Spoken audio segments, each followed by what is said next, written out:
back in 2018, I met my Arcturian self. I didn't know it was myself at the time. Didn't realize it till 2022. But I met my Arcturian self, and that led me back into the ET world, where I had been, I'd still been experiencing stuff, but I was trying to be still very, very normal, trying to fit into mainstream society. And then back in December of 2020, I moved from my home state of Washington here to the big island of Hawaii. And that was a major change for me. It was amazing because I no longer had to pretend to be normal. I could fully step into my role that I'm here to be as a galactic ambassador and channeler. And I did start channeling my Arcturians as well as 12 additional higher dimensional galactic races. Hello, my dear friends. I'm Donald Lee, and this is Expressing and Revealing Your Truth with Donald Lee. It's a podcast in which I help you understand the truth about who you really are and how you can express and reveal that truth in the world. To do that, I interview people who have had transformational spiritual experiences, the type of experience that many of us wish we had, but never do. And yet, by learning from my guests' experiences and the wisdom they have gained from those experiences, all of us can glimpse a bigger vision of who we really are and how we can live our lives more fully, more peacefully, more lovingly. Be sure to download my free mini ebook containing 5 of the 50 parables from my popular book, The Band Director's Lessons About Life. These little parables are short, easy to read, inspiring, and also help you understand more about the truth of who you really are. There's a link in the show notes to get your free ebook. In this episode, I interview Dr. Lisa Thompson. I met Lisa at the Sedona Ascension Retreat some time ago, and she graciously agreed to be on my show. Dr. Thompson has a PhD in Evolutionary Biology from the University of Chicago and is a lifelong experiencer of extraterrestrial contact. So she naturally blends both a scientific perspective from this material world and her experiential knowledge of things beyond this material world. Lisa is a globally recognized leader in multidimensional awakening who has helped thousands of people to activate their highest potential and step into their soul-aligned purpose. She is a best-selling author, a speaker, and founder of the Infinity Healing Method, which is an energy healing certification program for healers. Lisa communicates with 13 higher dimensional extraterrestrial races, but primarily the Arcturian Uluru, bringing through transformational galactic wisdom and healing frequencies to support humanity's ascension. I think that's enough to whet your appetite for this incredible conversation with Dr. Lisa Thompson. Well, hello, my dear friends. We're here today with Dr. Lisa Thompson. And Lisa, thank you for joining me. It's a privilege, an honor, and certainly a delight to have you here. Well, it's so great to be here with you. I look forward to our conversation. Oh, I'm giddy with anticipation. And you have a PhD in evolutionary biology, and yet you don't work in academia. You work in fields that academics insist don't even exist. So that in itself is fascinating. And you are an incredibly fascinating woman. So please, I'm going to let you dive in and tell us in your own words, in your own pace, about your spiritual development. Okay, well, excellent. Thank you. So I was born into a family where my mother, from my age 2 onward, was on a different kind of spiritual journey. She had been raised in the Southern Baptist church, but as an adult, she left the church. And when I was 2, when she divorced my dad, we moved to Oklahoma and she started learning astrology. So, and this is back in like 1974 that she's doing this. So, I went with her to these astrology classes. All her friends were astrologers, numerologists, psychics, witches. And so that was my normal childhood. And then when I was 13, we moved to Washington State to attend the Ramtha School of Enlightenment. And I'm not sure if you're familiar with Ramtha. Some of your audience may or may not be. But Ramtha is a channeled ascended master who speaks through a lady named JZ Knight. And this is back in 1986. And so at the age of 13, I started learning about things outside of this normal physical earth reality, learning about consciousness, multidimensional reality, higher dimensional beings, including extraterrestrials and fairies and things like that. And I was having some really profound experiences in my teen years by being part of the school, but also because I think I was more emotionally mature spiritually.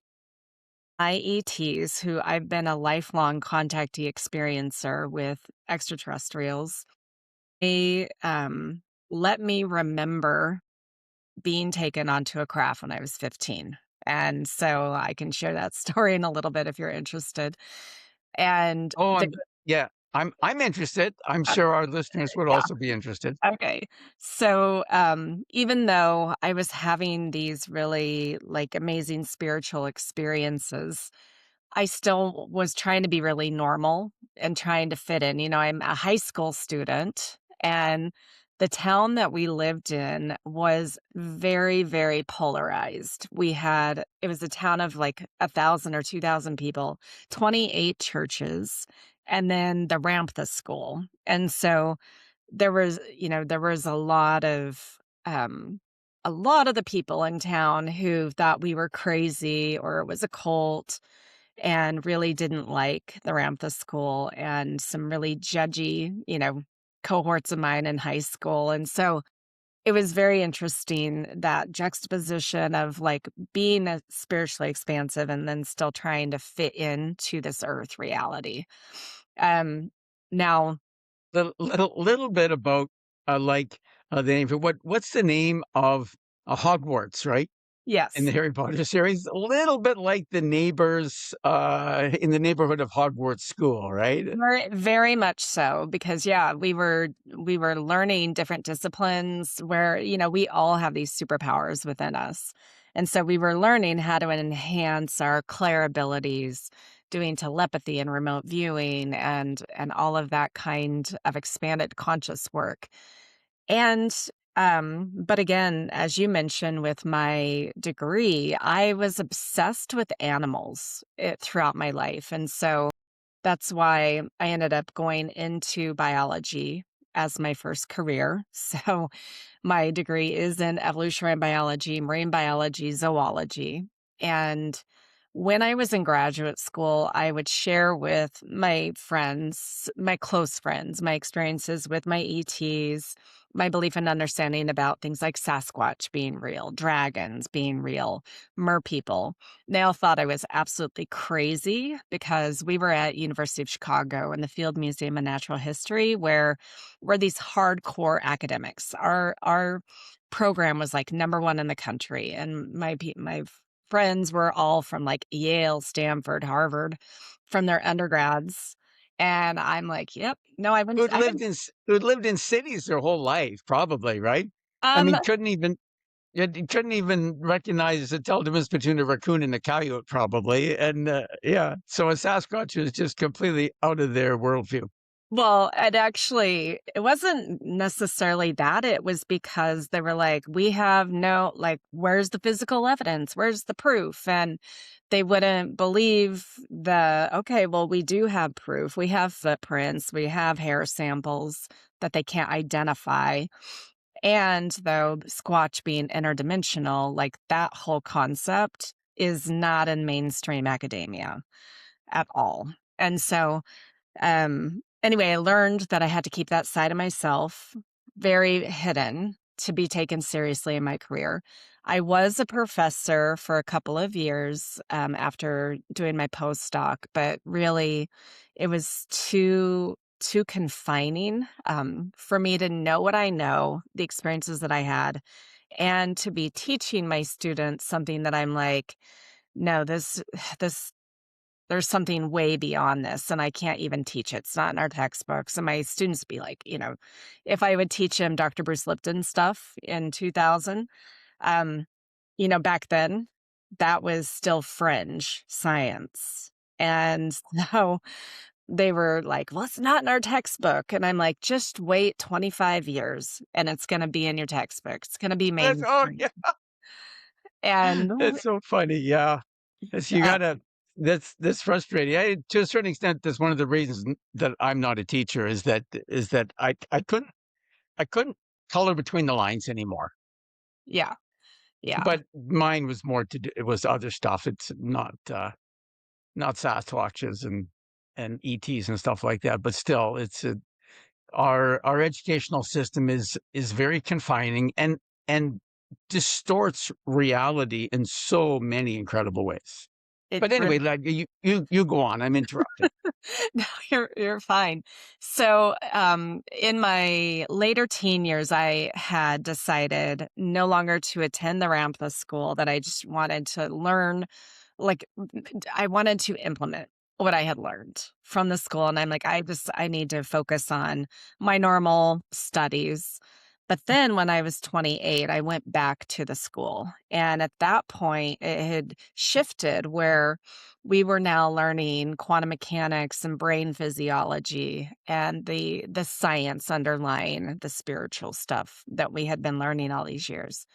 And so my science mind was like, yes, I love this. And it really gave me a different way to look at it within myself.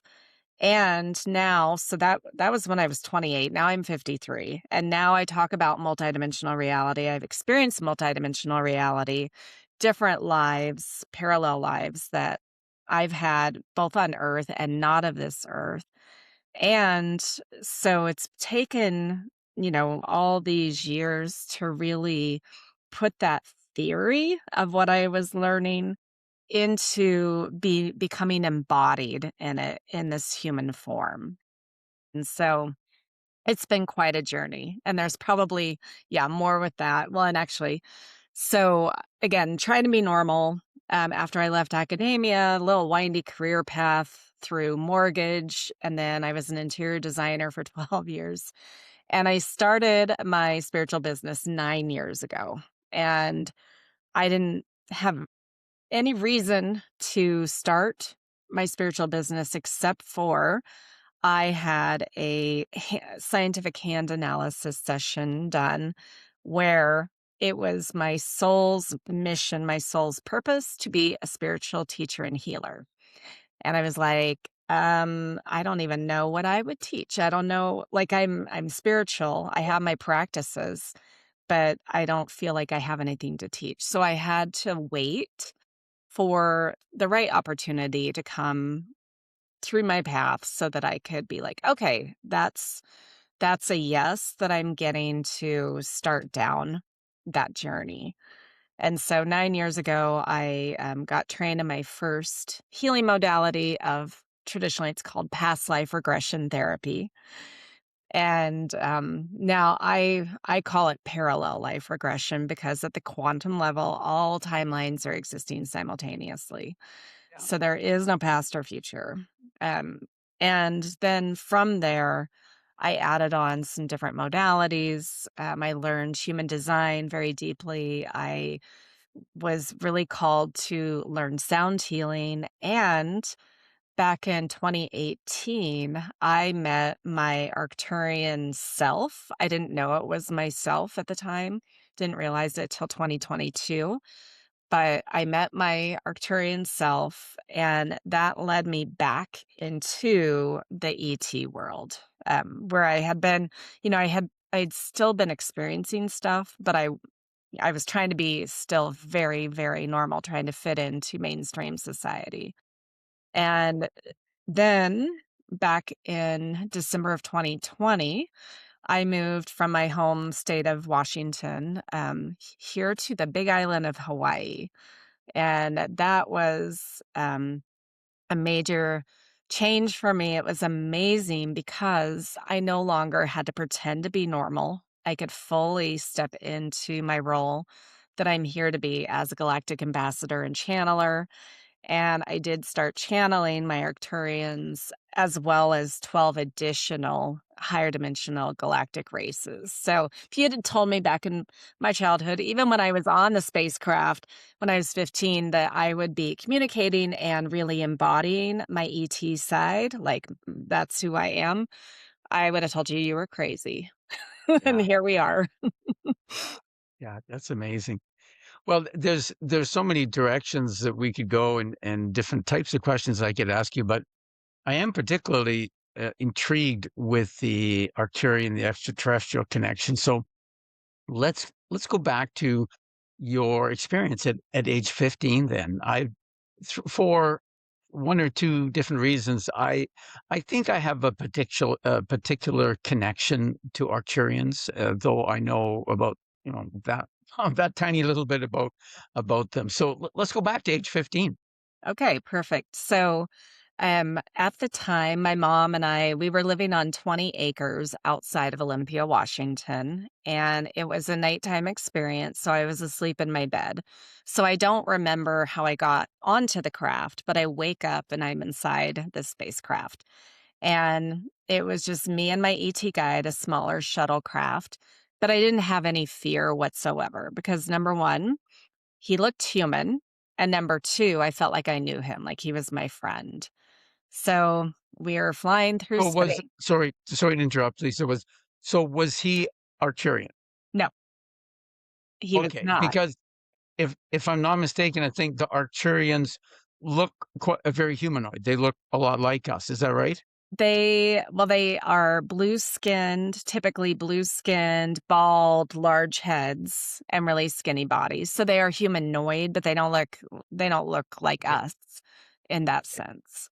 But that's part they do play into the story, but this being that picked me up, definitely not Arcturian. Um, Okay. yeah. So and I'm connected to a lot of different groups, and again, it plays into this whole realization of what's been happening in my life. So, um, we are flying through space. We finally land where we were going. And when we got there, I asked him where we were. He said that we were inside of Io, one of Jupiter's moons. And then he starts touring me around what looks like a hospital facility where I could see into different rooms. People were being examined, but nothing scary, but everyone looked human. And so my next question to him was, are you human? Is everyone here human? And he said, no, those of you that we have brought here are human, like you. We are not. We are humanoid, but we disguise ourselves because our form tends to scare you. So then my next question to him was, well, why are we here? Why am I here? And he said that those of us that had been brought there were being tested to see if something happened to Earth, if we could live in an environment like that or something similar.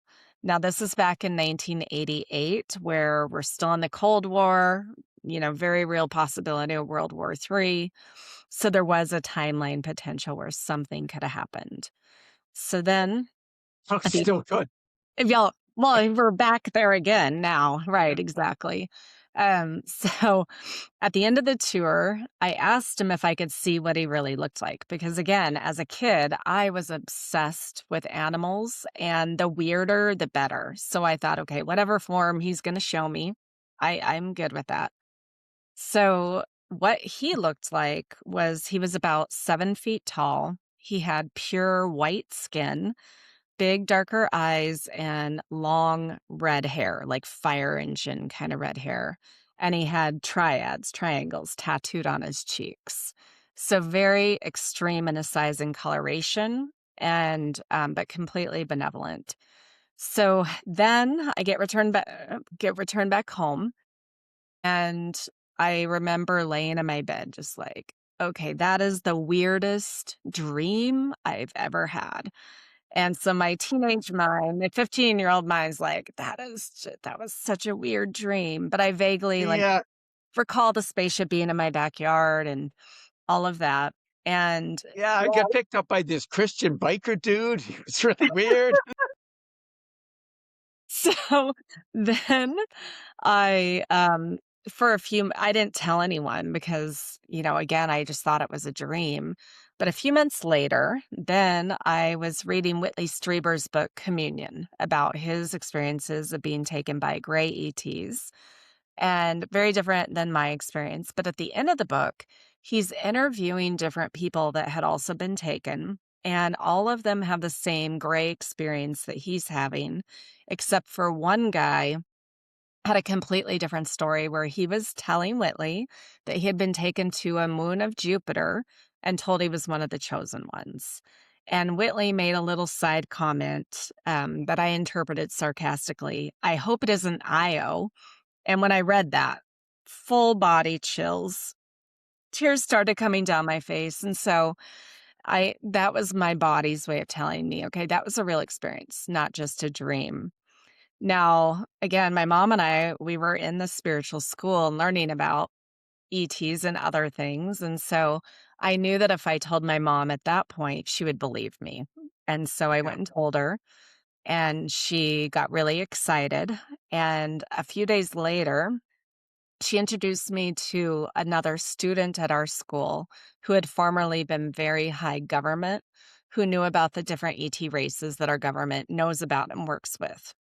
And so I shared my story and got to the point where I was describing him.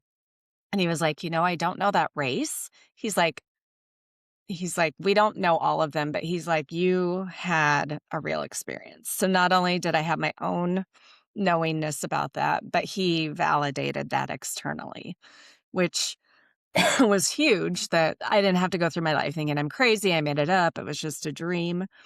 And it really planted this seed for the work that I do now. But here's where it plays in with the Arcturians, because then in 2018, I meet my Arcturians, and I didn't know like why they were like, now, why are these beings coming to me? And their message to me, though, was, you are one of us. We are one of you. We are family. And the one that was the spokesperson, I asked what their name was, and the name that was said was Uluru. And for those of you familiar with Ayers Rock, Uluru in Australia, it's that same Uluru spelling. And then I was given a gift of a quartz crystal. So it took a few years for me to figure out, okay, why these Arcturians, and in that same time period, my blue avians, my Andromedans, they were coming into play as well, just not as predominantly. And I have a lot of psychic medium friends. And so after I'd moved here to Hawaii and I started another part of my business, I do a night sky watch UFO tour here on the Big Island. And so because I was now out of the proverbial closet sharing about ETs and my experiences, then I was getting more curious. And now I have researched, like, who is this group from Io? Because I've never seen or heard anyone describe them. Like, commonly people are describing the Zetas or some reptilians or Pleiadians or Arcturians, those basic guys. And so the IO group, I was just really curious. So I was working with my friend Lee, and I'm like, Lee, can we get some information about this IO group? So he was able to pull them in and channel them. And they are not known to Earth by many. They don't work with a lot of Earth humans. But here's where the Arcturian connection comes in. So because that IO group is more similar to us in terms of their physical reality, they were basically hired or asked to by the Arcturians to watch over me in this life. So there is connection with the Arcturians, but they are not Arcturians. And And does this race or species have a name? not that they have given. No. Okay, Um, no, and they're like they don't originate from Io, they've just colonized inside. And so, right. um, yeah, a lot of these groups, they don't have names that we know from our Earth perspective. So then it wasn't until 2022 that I realized, and that's when I started channeling the Arcturians, specifically Uluru. And I realized at that point, oh, I'm channeling myself. This is me. And that made it a lot easier, number one, but also in that Arcturian realm, I'm a master healer. And so during that time, they were like, okay, we're giving you this channeling energy from our realm down here to you as Lisa. And then in 2023, then I brought in the 12 additional groups and was getting more information about other aspects of myself. And I realized those other groups were just me too. I'm just channeling and getting information from myself in those realms. And then Right. with So, particularly for the benefit of our listeners, but also for me, Mhm. the kind of context that I put that into when you explain that is that as a human being, we are really only have incarnated in us a part of our soul, because our soul, or sometimes called our oversoul, is too big to put into this little human body. It would destroy the body if that much energy were to come into it.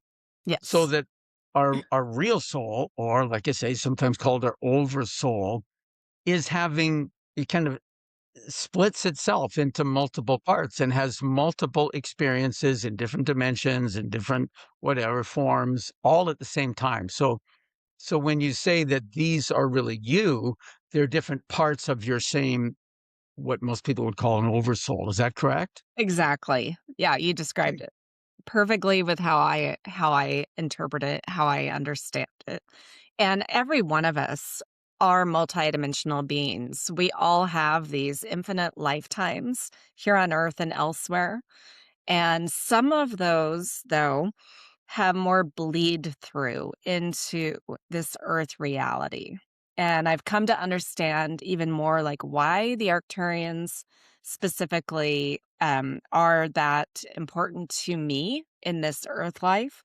We're everything. And so when some people, people like being really tribal, especially in the ET world where they're like, well, I'm Pleiadian, I'm Andromedan, I'm Arcturian. We're all of it. We seriously, we're all of it. But there might be groups that are more important for different times in our life and things that we're here to experience. And so what okay, so I realized in 2022, okay, this is me. I'm just channeling myself. 2023, I'm channeling the other groups. My infinity healing method then gets born because I am using that healing energy from the Arcturian realm, also my Syrian realm, and my Mantis realm, the Mantids. And I'm bringing forth all of those energies in my sessions with my clients. So really, my healing evolved dramatically by me being aware that this was just really me, and I could channel that energy. And now in 2024, November of 2024, I was on a show just like this one, and the lady who was the host, she didn't know anything about me, but she remembers her full life as a Lyran during the time of our galactic history known as the Orion Wars. So Wow. Star Wars based on real stuff, Orion The Wars. Orion Wars, yes. Yeah. And in the middle of the Oh, podcast, let me stop you there for a minute too. So how much did George Lucas know about the Orion Wars well, when he wrote? I think he was having memories or like channeling that information, but likely Or memories. did he know other people who fed him information? For example, um, I remember reading somewhere, and when you read stuff, you hear stuff, it's so hard to know what's true and what's not true, especially when it comes to this sort of thing. But what I read was that actually George Lucas had a friend who was very deeply involved in government extraterrestrial programs. And so the different uh, creatures, the different species in the Star Wars films, like the Ewoks and all those kind of Um, things, those are based on known ET species that are known to the United States government. So, I like, mean, I don't know George Lucas personally, so I can't yeah, tell you. yeah, okay, you don't know. So you haven't heard anything like that, or No, I mean, uh, I've heard that from other people too, but it could be his own memories or and it could be all of it, right? Because he could have been exposed to that information and then he could also then be tapping in because what I do understand is that most of the people, if not all of them, but I can't say 100%, lived lives during that Orion War experience because it went on for so long oh and yeah, so you mean many. you mean most of us who are here on Earth at this time Yeah, also had lives somewhere during the Orion Wars, experienced in one. Yeah, because it was a very long time, like very millions of long, years. very long, and it involved a lot of different star systems, not just Orion constellation. So, Right. yeah. So what's interesting, so again, this lady Jen, in the middle of the podcast, she's like, I know you. She's like, you're Arcturian. I said, yeah. She said, you're a healer. I said, yeah. She said, I wrote about you in my book. And so then when we get off the show, she's telling me about my role during the Orion Wars. And she sends me her book. So I'm reading what she's writing about me, and I thought it was going to be kind of generic, like some master healer Arcturian, but it was very specific. Master healer Arcturian Uluru and spelled correctly. And then this whole thing about, what my specific role during that time. And this was near the ending of the war. And so we all had pivotal roles in helping the war to finally come to an end where there could be peace in the galaxy again. And so what's fascinating though is that she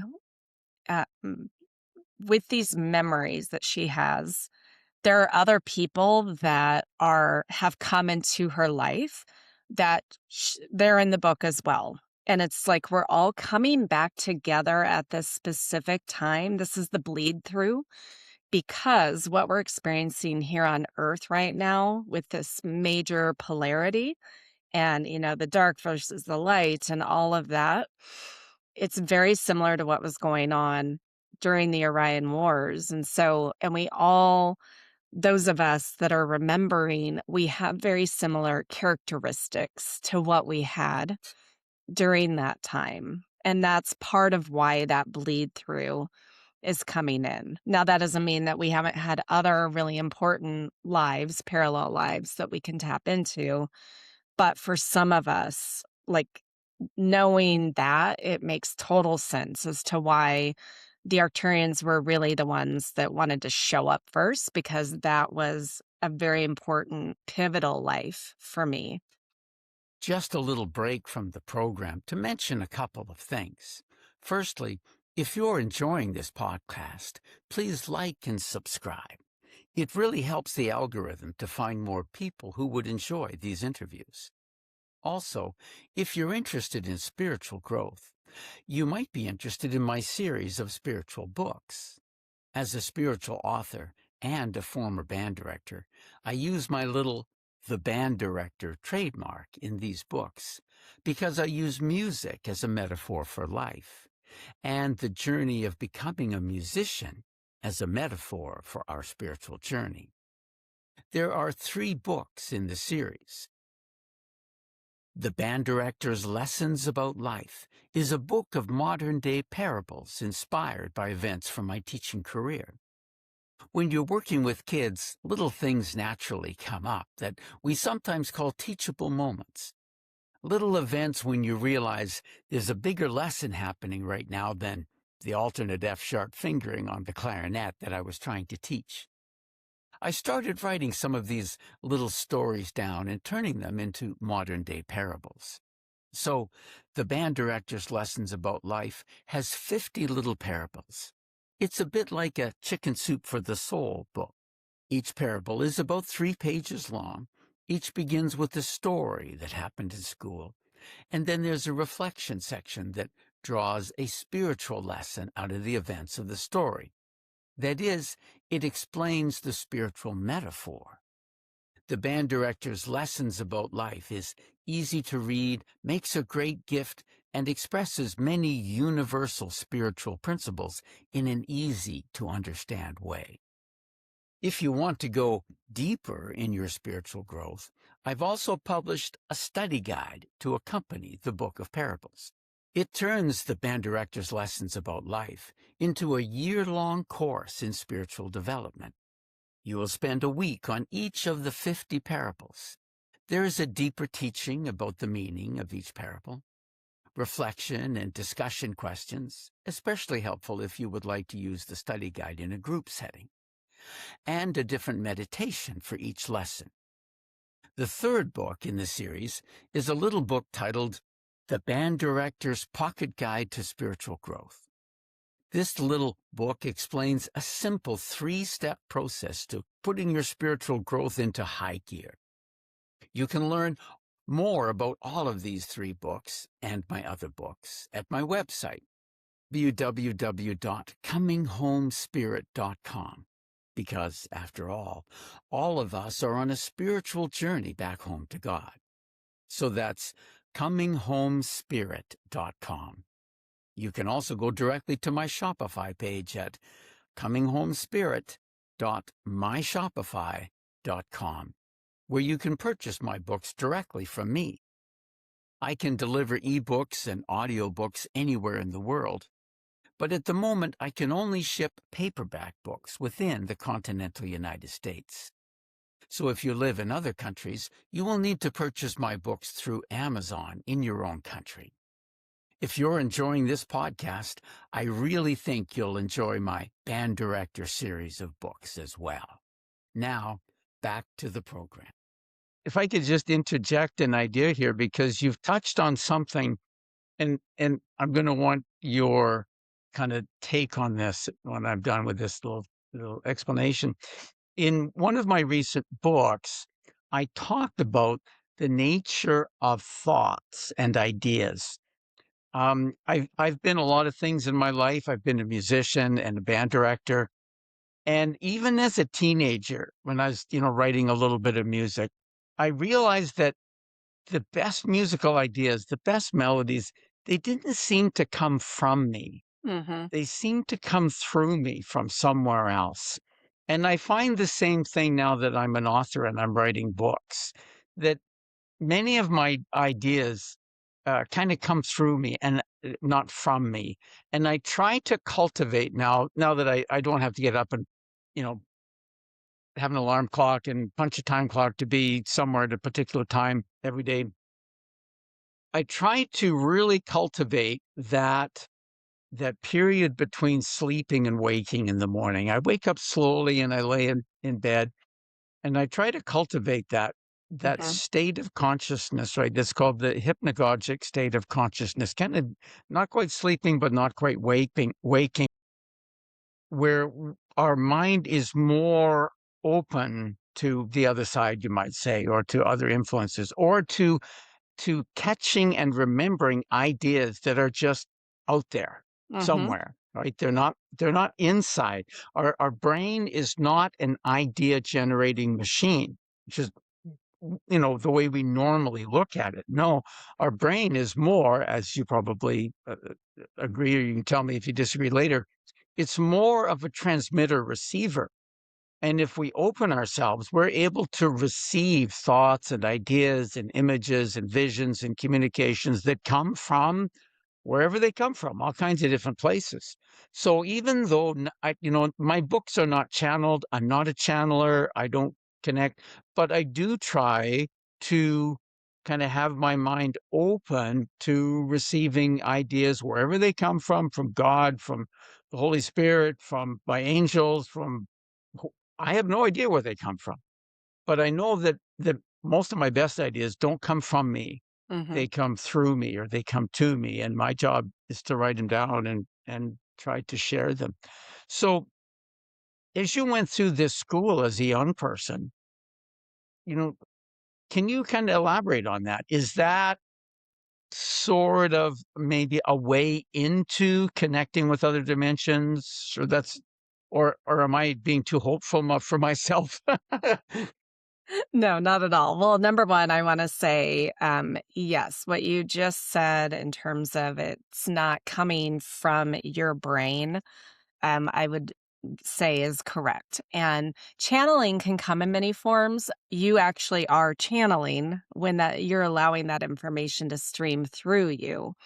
Anytime we are in our creative state, whether you're a musician like you or any kind of other artist, when I'm creating my jewelry, or I used to dance and choreograph, anytime and writing, like anytime we're in that creative process, we are channeling from a different reality. We're not channeling from this physical earth reality. And, do we need to know where it's coming from? Not necessarily. For some of us, it's important at times to know what that source is. But, if it's a higher vibrational kind of information that's coming through, or music or dance, again, all these artistic forms, then, it doesn't matter from my understanding what the source is. Now, the more that we know that we can connect with this source energy, with these other dimensional beings, and you are correct in that theta brainwave state, which is just before sleep or just upon waking, before we're like, you know, wide awake. That is the most receptive place for us to get that information, but also remember it. Because if we are, in deep delta or even deeper sleep, then we're experiencing things, but we're not necessarily going to remember it. Where being in that state, so I do regression hypnosis work and with my clients, and that is when I get them into that state, I'm able to help them connect with their higher dimensional guides, whether it is angels or for some reason, Yeshua ben Joseph, Jesus, has been coming through in a lot of the sessions, or these different galactic beings. And so, really, it's in that relaxed state. Communication can happen because we are in a higher vibrational, higher frequency, higher consciousness in that state that then are, because we're raised, they can lower their vibration to have some kind of meeting in the middle. Right. And that's Right. where communication connection can happen. So everyone has the ability to do this, and it is just being receptive. Yes. Yeah. Well, that's encouraging to everybody, and I'm sure our listeners too, who, like me, have no aspirations of ever being a channel, but But you or are. to be contacted by whatever interdimensional beings or extraterrestrial beings. That all of this is possible, and my understanding from what other channelers and spiritual people have said is that this is the future for humanity. This is the world that we are moving into and creating for ourselves, is a world where we it will be common, not uncommon, not weird. It will be common, and pretty much everybody will have what we now call psychic gifts. Yeah. I mean, we all have it latent within us. And so it's just a matter of the more that we are coming in operating in a higher frequency vibration, what that does is it activates that latent DNA, and our clair abilities come online, our ability to do telepathy, to just know, see, hear things, feel them. And it's a practice. It's like working a muscle. And so everyone has the ability. Some people, their abilities might start out in one form, like, the clairvoyant people have that clear vision. They really see the things where someone else, like mine, my strongest ones are clairsentience, that feeling, and also claircognizance, the clear knowing. You know, you know what you know, but you don't know how you know it. And Yeah. that one's harder to process because you're like, I don't know how I know it. I just know it. And so it just becomes a trust factor. That's part of the practice, part of working that muscle is knowing we all have access to this wisdom. All of us can get all the answers are within us. And so it's just a matter of being able to tune in and trust that information that's coming to us. Yeah, that's beautiful. It's like I used to say to people as a music teacher and a band director that everybody can learn to play a musical instrument. It takes effort, it takes some good instruction, and it takes practice. And my spiritual books are really all based on using music as a metaphor for life and the journey of becoming a musician as a metaphor for a spiritual journey in life. I see so many parallels between music and spirituality. Oh, definitely. Yes. So, Lisa, based on all of this growth, and it's amazing to me that you took so long to actually, spend the majority of your effort, your full-time life working in spiritual realms it's just like sometimes we're dragged kicking and screaming into the recognition and the use of our spiritual gifts. No, no, no, no, Lord, don't do this to me. A little bit like Jonah, right? Jonah, go to Nineveh. No, no way. I'm not going to Nineveh. I'm going the other direction. No, no, you got to go to Nineveh. So do you feel a little bit like Jonah sometimes? And you kind of said, no, no, I don't want to do that. I'm going to be a biologist. Well, actually, okay, so here's the interesting thing is that being a biologist and being a mortgage and being a designer, that was all part of my soul journey. Like that actually, so in a lot of my parallel realities, even as like these ETs are high dimensional beings, I am a scientist. And so I've had a life as a genetic engineer, as a Syrian. I was the keeper of the DNA, like this library of DNA out there. I helped tell the powers that be, okay, Earth is ready for the animals to come in now. So that's actually naturally part of who I am as an essence, as part of my soul. And also, what I do understand is that because of what I studied specifically in biology, biodiversity, being a biodiversity kind of expert, was really important for me. Number one, to understand form and function, how something needs to look a certain way to fit its environment, to have its physiology the way that it is. And what that has allowed me to do, and what part of what I'm here to share with humanity is that, okay, we have a lot of diversity here on Earth, even among humans. Like, there's a reason why people closer to the equator have darker skin with that sun, and those further away have lighter. That doesn't make it good or bad or right or wrong. And, we have so much judgment just even with humans here on Earth and what they look like.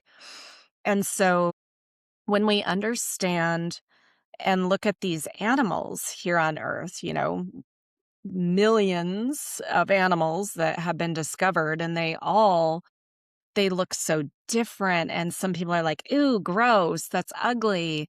But when you can see the beauty and really like, "Okay, look at how this thing operates," that's when we can appreciate diversity among humans, but then also a lot of these ET groups, they don't look like us. We have our pretty Pleiadians, our Nordic, Scandinavian types that people are going to be like, "Ooh, they're beautiful." But if you have something like an insectoid, like a mantis being, people tend to get really fearful of that. And Yeah.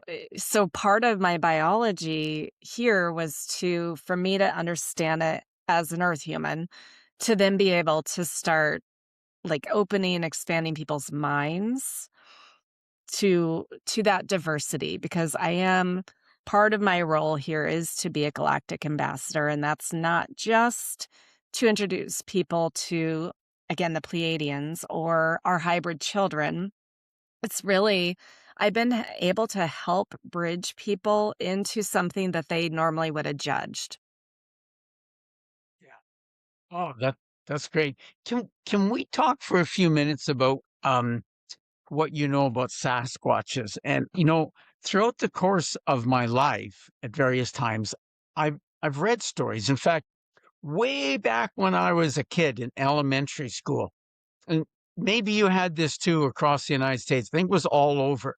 But in school, we would periodically get these little catalog things from Scholastic. Okay. I think there was another word. Yeah, You know what I'm talking about? I do. And you could buy different books. Well, yeah, I would buy books. Well, one of the books I bought was called the I can't even say it. The Abominable Snowman. I don't know why I can't say that word right now. But anyway, and it was a little book. I was probably 10 years old, 11, 12, maybe something like that. And it was full of all different stories from different parts of the world about Sasquatches, right? Called different names in different Mhm. parts of the world. And that was one of my first kind of introductions, the fact that, like people have been seeing these things all over the world for a very, very, very long time. And there's the most recent book I read that has some great stories is by a fellow, he's passed away now, but lived in British Columbia. And he was what in Canada we call Métis, right? I think he was half Indian, half white. And 'Kay. he spent most of his life working as a guide, as a big game hunting guide up Mhm. along the coast of British Columbia. And his book is a collection of stories, interesting, funny, occasionally tragic stories during his lifetime of being a big game hunter, mostly to rich American hunters. And so the title of the book is Grizzlies and White Guys. It's a great book, but he's got a chapter on interactions with Sasquatches. Mhm. And he says, look, the Indians have always known, they know them. And Yeah. they've always had in the Indian races, they've always said, you don't kill those things. It's like you don't kill people. You don't kill those Sasquatches. They have their own name for them, but you can kill other animals, but not those. And so it's some fascinating stories in there if you want to read it. But tell me what you know. Now, there's a couple. I'm going to give you a chance to talk in just a second. I think it's a young couple. Of course, I'm all white haired. Everybody looks young to me. In the Pacific Northwest somewhere now, I don't know if it's Washington or Oregon, that communicate with Sasquatches all the time, and see them and stuff. Do you know who I'm talking about? I can't remember their names. I don't.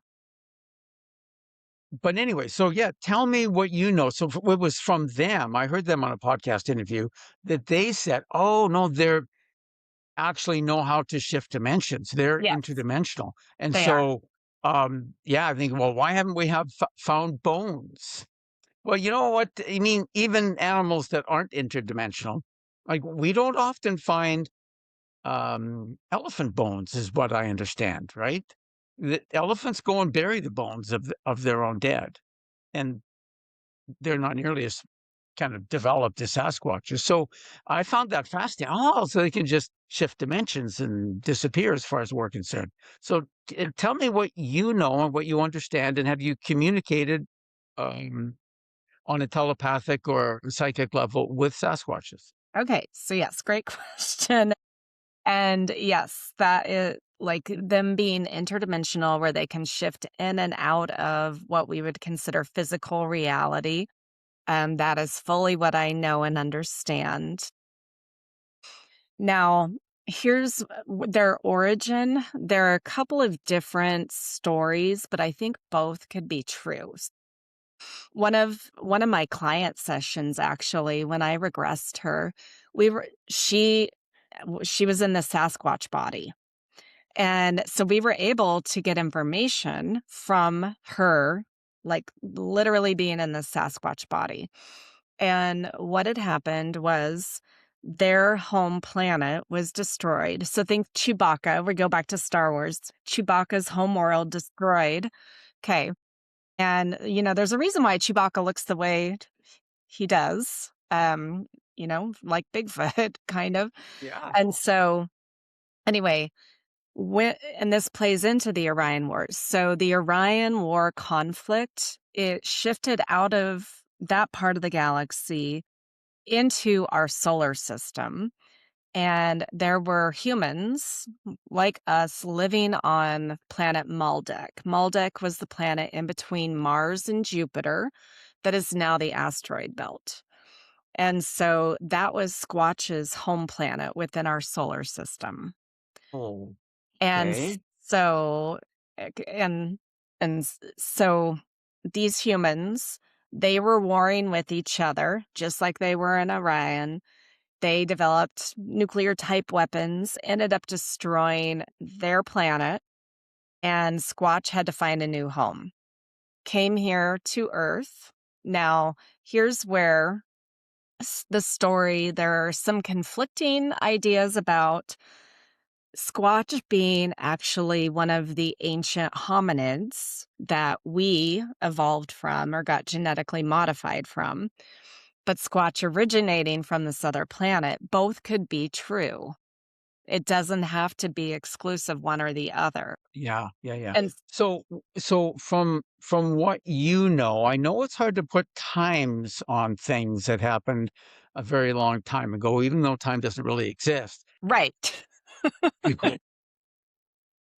We are talking about things that don't really exist, but they still kind of exist. That's part of the living within the dichotomies of multidimensionality. Yeah. Because it's been my hypothesis that the Sasquatch are what we call Neanderthals.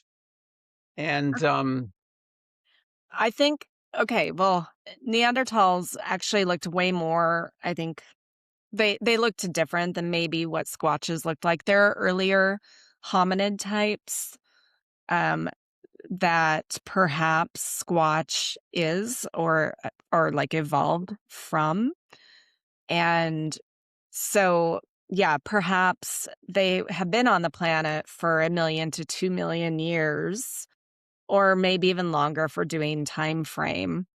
And it's perhaps that group that then, when the ETs were coming to genetically modify the hominids, because we have these missing links and we have up to 22 different ET races within our DNA.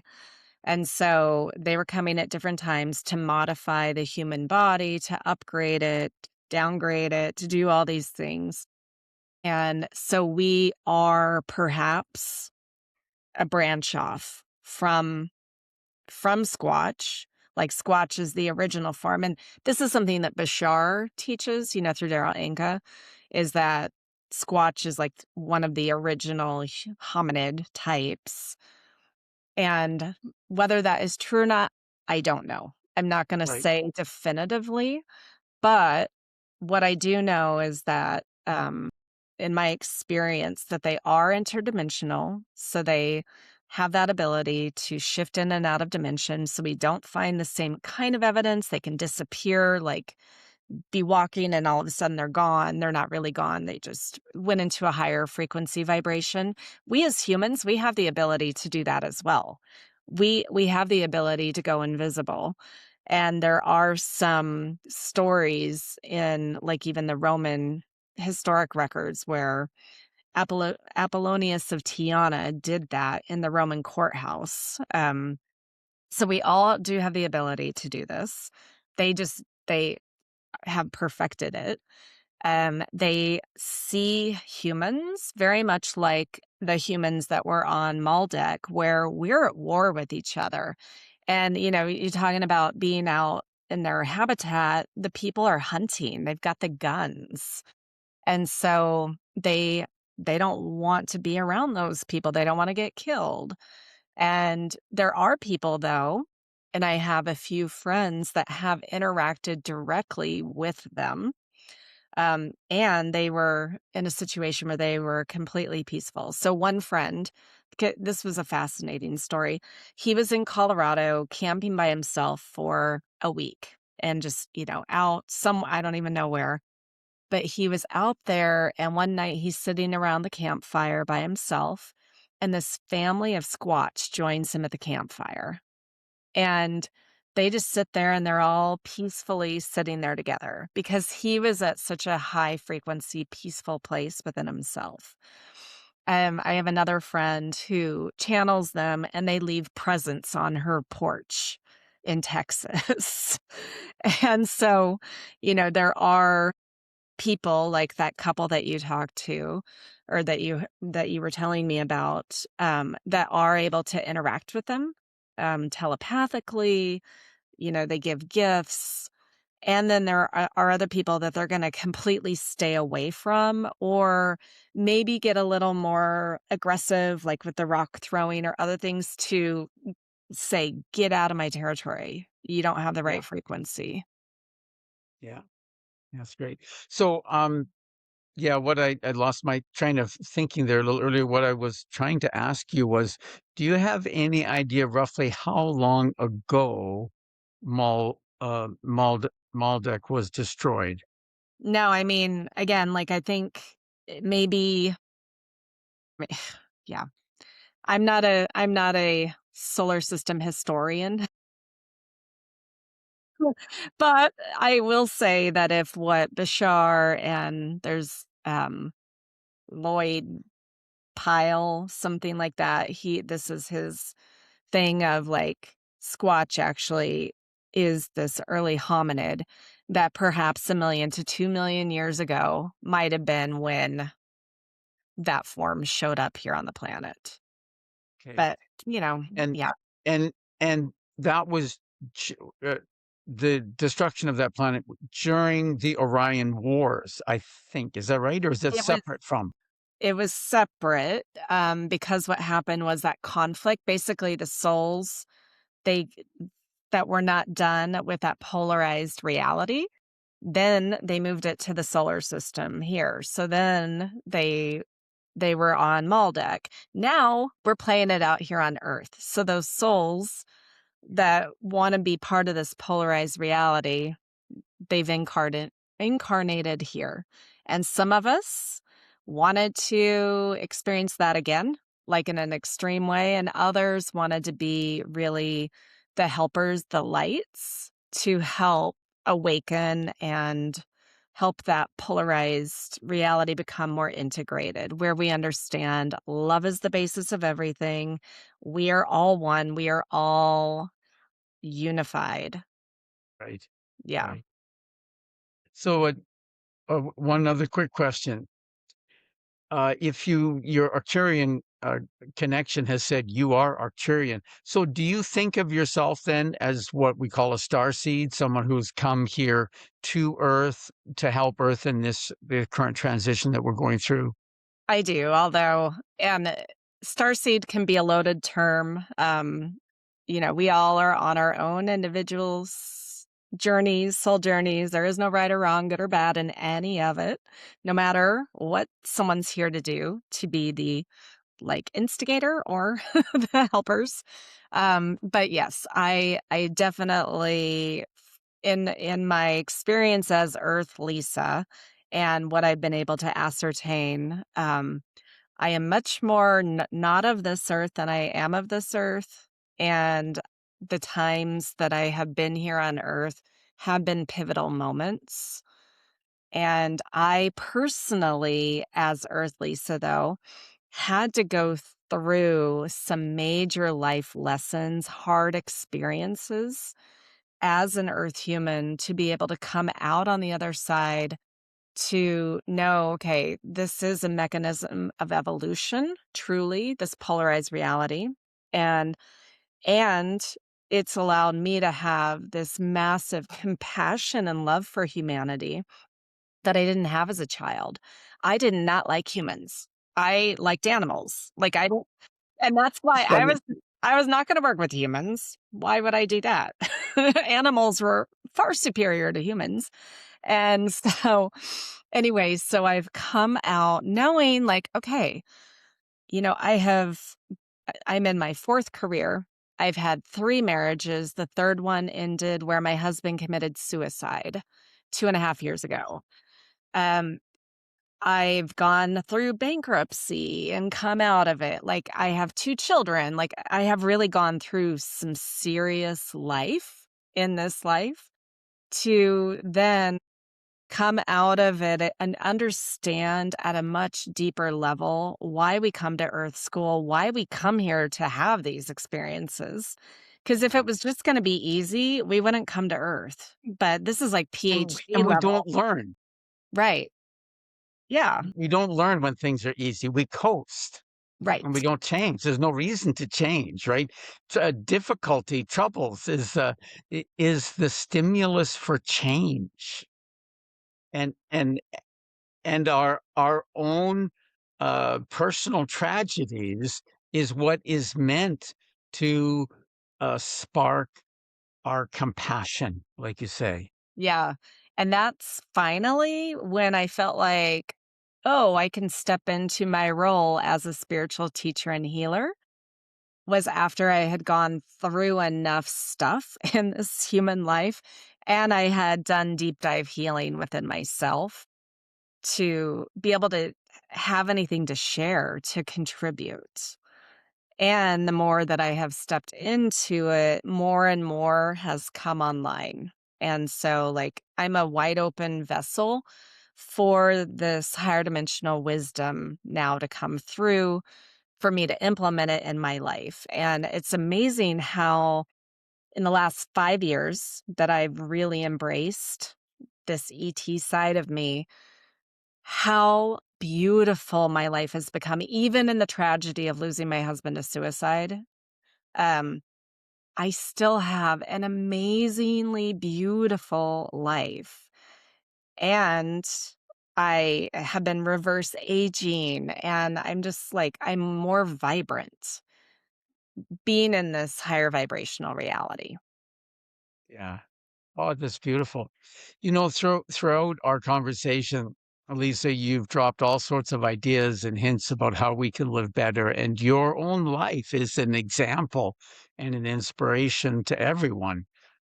But is there anything that you can add to that ideas? Because as part of my Yeah. podcast, of course, I definitely want to be able to share tips, ideas with our audience in terms of how all of us can live our lives better, more fully, more lovingly, more peacefully, more successfully, and all of those sorts of things. So, do you have any other pearls of wisdom for us? Yeah. Coming Well, from the oceans of Hawaii, the pearls of right. wisdom.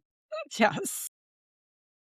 Well, I do write about this in my most 2 recent books, Awakening to Your Multidimensional Self and then Through Loss and Delight, of really, so 5 years ago, my ETs told me, for me, I needed to stay completely out of politics, stay completely out of the news, the media, anything where my attention was going to polarized reality. Because where our attention goes, that is where our vibration is. And in my younger life, I was a major political activist, like fighting for the underdog and all the things like that. But they're like, it's not your job anymore.